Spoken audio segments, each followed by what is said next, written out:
E qual o melhor momento? Antes, durante o processo? Porque um processo de imigração às vezes leva 1 ano e meio, 2 anos, às vezes mais.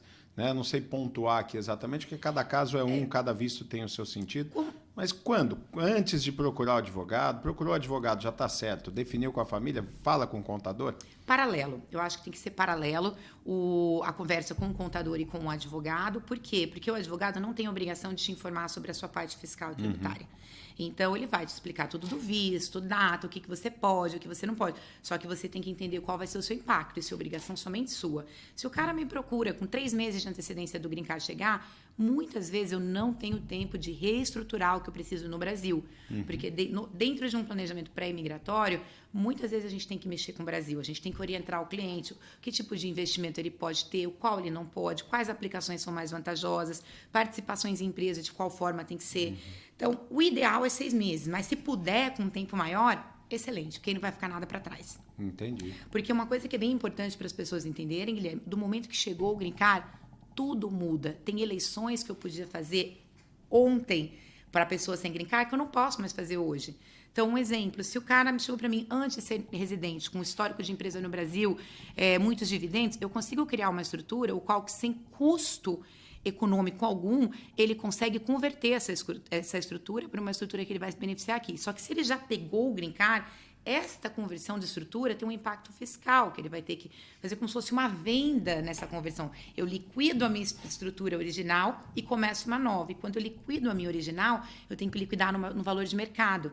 Então, um exemplo, o cara recebeu o Green Card e participa de uma empresa no Brasil. Eu preciso criar uma estrutura para que ele não seja bem tributado aqui e que eu consiga utilizar os impostos que ele já pagou no Brasil. Então, ele não precisa se desesperar e vender tudo no Brasil. Não precisa. Porque a gente escuta muito isso também. Não precisa. Se você for tirar o seu Green Card, você vai ter que vender tudo lá, a sua empresa, o que você tem e mudar de vez.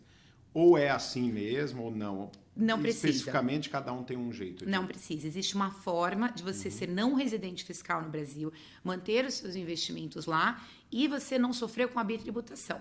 Mas tudo isso é essa estrutura que é criada antes. Aí tem que fazer o planejamento. Que você tem que fazer antes. E o outro erro muito comum, os brasileiros não querem fazer saída definitiva do Brasil. E a lei brasileira é bem clara.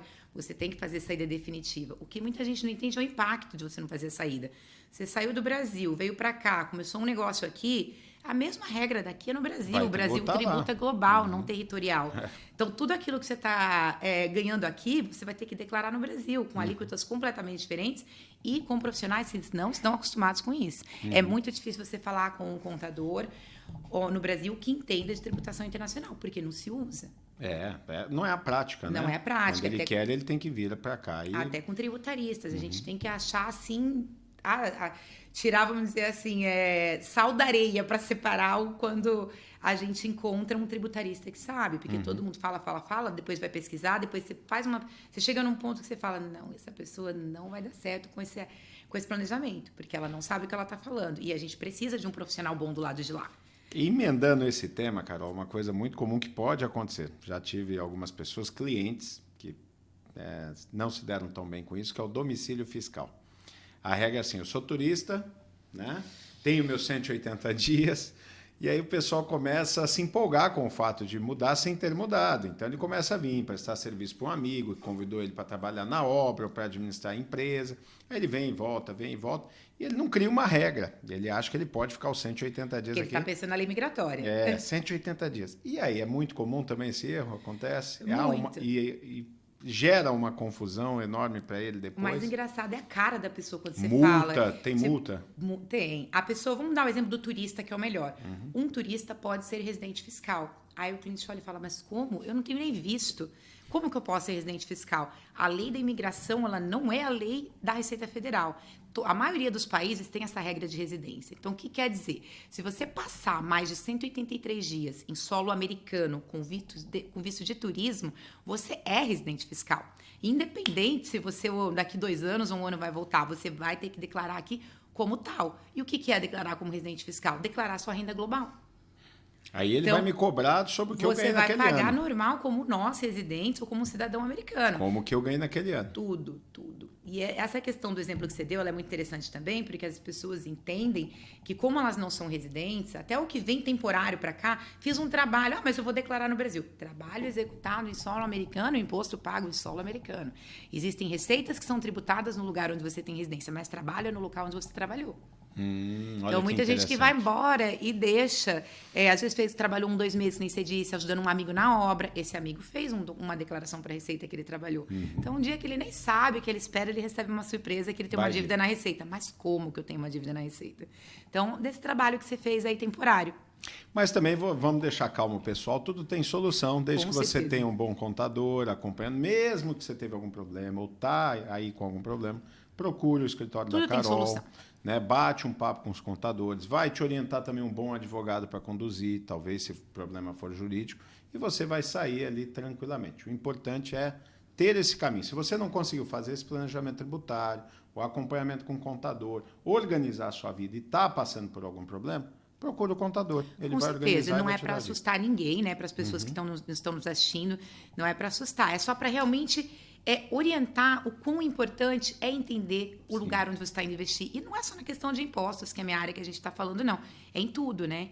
Porque a gente vê tanta gente que vem para cá para morar e não tinha ideia como era a vida aqui. Teve uma família que migrou a família inteira, alugou uma casa e foi tentar matricular as crianças na escola. Não, mas peraí, vocês são turistas. E aí eles me procuraram depois para comprar uma casa. Eu falei, olha, mas por mais que você compre a casa em um Intergarden, não, por causa da escola, mas vocês não mudaram o visto. A escola não vai te dar acesso porque você é turista. Então, procura um advogado de imigração, busca uma forma de você conseguir estar aqui matriculando seus filhos, né, usando a casa. E aí ela conseguiu, foi orientada e resolveu o problema.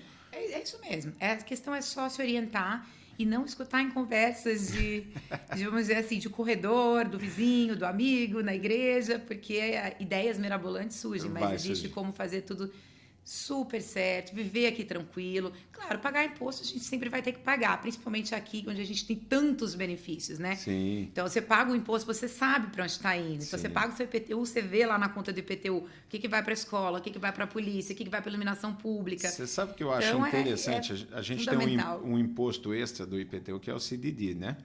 Então, são 2 impostos que se combinam ali na parte imobiliária. E é nítido. O CDD ele é um imposto cobrado para todo o bairro que está se desenvolvendo para manutenção, seja para o jardim do bairro, para a reforma da calçada, para a iluminação pública, para isso. E é impressionante, eu rodo Orlando bastante, faço questão de conhecer cada bairro. Tem bairros que não cobram CDD, você entra, você percebe a diferença do bairro que cobra. É nítido, né? É nítido, parece que você está atravessando um estado. É nítido. Né? Uma região. Então, tem isso, né? É você que está colocando dinheiro, mas está vendo a aplicação dele ali no benefício próprio. Então, acho que é muito legal. Carol, eu queria te agradecer muito. Eu queria conversar aqui várias horas, mas não temos tempo. Vamos refazer esse podcast. Vamos, a gente tem muito assunto para conversar, Guilherme. Mas, bastante coisa interessante. Acho que foi enriquecedor. Quem está ali acompanhando vai sair com dicas incríveis, né?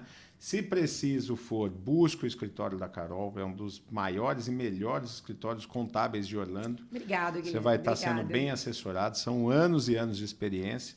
E eu agradeço muito, tá? Pela participação, pelo depoimento, pelas informações, foi muito legal. Obrigado, Guilherme. Quando precisar, qualquer assunto que surgir, que você acha que seja interessante para os seus clientes, para os nossos clientes, é só me chamar que eu estarei aqui. Valeu, obrigado. Obrigada.